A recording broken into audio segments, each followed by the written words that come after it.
If you've been wanting a Fractal AxeFX II for quite a while and they've just been a little bit out your price point, a little bit too out of reach for you guys, you just can't afford to get one, well don't worry, because they're about to flood the market and they're about to get a whole lot cheaper, because the Fractal AxeFX III is now a thing. Fractal have just announced this on their website and it looks absolutely... So Fractal have just announced this, they've just put it on their website and it looks absolutely sweet as. And I'll put a picture of the AxeFX III on, it's really weird to try and say that fast. I'll put a picture of 3 up on the screen there, and I'll also put a picture of the AxeFX II as well, so you can sort of see a difference on what they both look like. I think they do look very similar, but I think the new one looks a lot cleaner, and the sort of front panel looks so much nicer, so much more compact, but so much more workable, because the AxeFX II is it's a very complex machine, which I have no doubt that the AxeFX III, saying that's not getting any easier no matter how many times I say it, but I think it will also be a very complex machine. I think overall it looks a little bit cleaner, and I think it will be a lot easier for users to get their head around. I'm going to be posting a lot of screenshots on screen as I read things out, so you can sort of read the information with me. But this is from their website. It says the original AxeFX upended the industry by being the first device for musicians to put a military industrial grade DSP into a consumer product.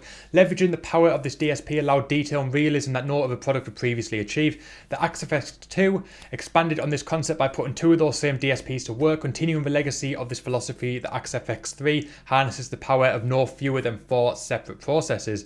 2 1 GHz floating point keystone digital signal processors comprise the main audio engine. These processors are the most powerful DSPs available, delivering over twice the performance of the DSPs used in our previous generation products.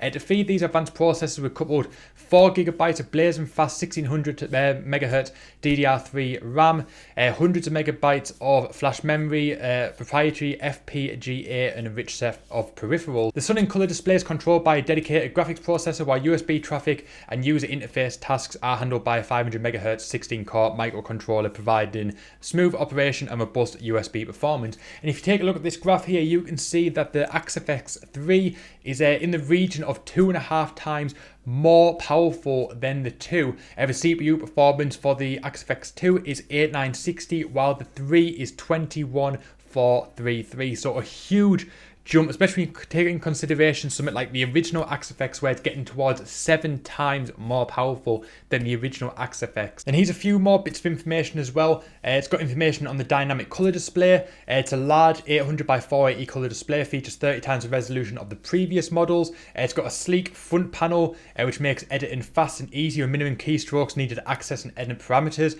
Stacked base menu system is quick and intuitive, with the most used menus no more than a couple pushes away. And it's got input and output monitoring, a front LED panel. Meter bridge provides instant visual status for the inputs and outputs, and they're all displayed in a very easy to follow fashion. Taking a look at the back, it's got a whole host of balanced inputs and outputs. It's got plenty of them for anything that you need to do, whether it's expression, whether it's MIDI, anything you need to control with the AxeFX or have the AxeFX controlled with, this can do it. And then taking a look at the actual editing interface itself, where you can sort of see with the input, the amps, the cabs, and the effects, you can sort of see the signal chain. It looks very, very straightforward. It does look like it's going to be a bit complex to sort of get your head around at first, but overall I think it looks very clean. It looks very easy to follow, and I think once you start to get used to it, I think creating patches will be very, very quick. I know a lot of people complain in the past about the AxeFX II being very, very hard to make patches, and that you spend more time actually creating patches than you do actually playing. But I think although this follows a very similar thing, I think it will be a little bit cleaner, and I think once you get your head around it, I think it'll be much easier to sort of set up a signal chain, place everything where you need them to be, and I think overall it will be a lot smoother process than the previous versions. Right, and now for the bit that you guys all want to know about, it is the amps, the effects, and the cabs. We've got a lot of information here, so I'm going to put it up on screen as I read it out to you guys. It says the power of the AxeFX III provides the perfect platform for our state-of-the-art amp modelling, picking up where our quantum modelling left off. Our latest modelling is the most expressive, musical, and accurate we've ever created. This amp block has been refined and improved with features like a new streamlined interface built around the 5-knob colour display system, a new Powermatic pre-EQ, and 4 fully independent channels with instant seamless switching. Now with the cabs, it says that the AxeFX III features our exclusive proprietary ultra-res speaker simulations of over 2200 factory impulse responses to choose from, including all of our your IRs from the AxeFX II in a complete and inconvenient legacy bank for easy migration. The redesigned cabinet block features a 4-channel mixer based on our popular CabLab software, providing the capability to mix and remix impulse responses on the fly as you would with real mics on a speaker cabinet. Factory content includes selections from the best of today's impulse response producers and artists, including Fractal Audio, Austin Buddy, Celestion, ML Sound Lab, Owen Hammer, John Petrucci, Chris Trainer, and James Santiago, Valle, York Audio, Dr. Bonkers, and more. Additional 2048 user cab memory allows you to create your own cab packs and third-party impulse responses, and building your utility allows you to capture and save your own speaker tones. So a lot of cab options. If you like your cabs, if you like to explore cabs and all the different sounds they give your amps, this is definitely the product for you, because you're going to have the ability to have in the region of over 4,000 cabs in your AxeFX III. And then as always, it's got a whole host of different effects you can have.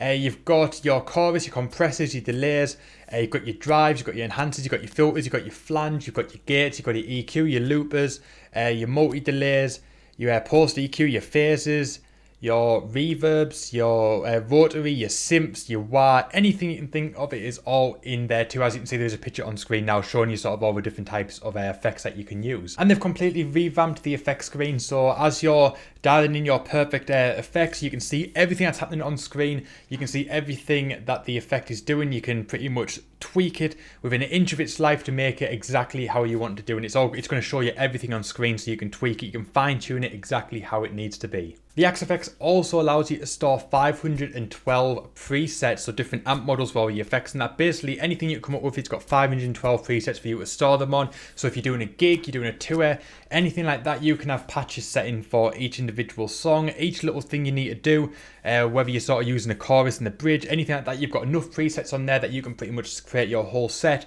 Or if you just sort of want to have all these presets built in just for when inspiration strikes, you can have them all there. You don't have to worry about tweaking all the time. If you've got a tone that you like, just save it in there, and you can recall it anytime you want. And 512, that is a huge amount, and pretty much unprecedented in any other amp modeling software. So if you want to check this out in full, you want to read up more upon it, links for it were down below in the description box. I've only seen the same amount of information you're going to end up seeing, a very brief amount of information, but enough to make me just go, man, if I had the money, I need this product in my life. This is absolutely fantastic. I've been a huge advocate for digital amp modeling for many, many years. I've loved it. I get more excited about stuff like this than I generally do real amps, and I've long been a flag flyer for digital amp modelers, and that will continue for many, many years to come. My setup is quite basic at the minute, but if I had the cash, I would definitely be buying something like an AxeFX III. This thing looks amazing, and I will say that the digital amp game has definitely stepped up a gear now. So let me know what you think. Are you going to get an AxeFX III? Let me know in the comment section. Or are you going to wait for one of those cheap AxeFX IIs to hit the market, because they're all going to start flooding the market very, very soon. Everyone's going to be getting rid of theirs in place of this. But let me know what you think down below in the comment section. If you've enjoyed this video today, make sure you hit that like button. If you're new to the channel, hit that subscribe button. My name is Doodles. Thank you so much for watching, and I'll see you guys next time.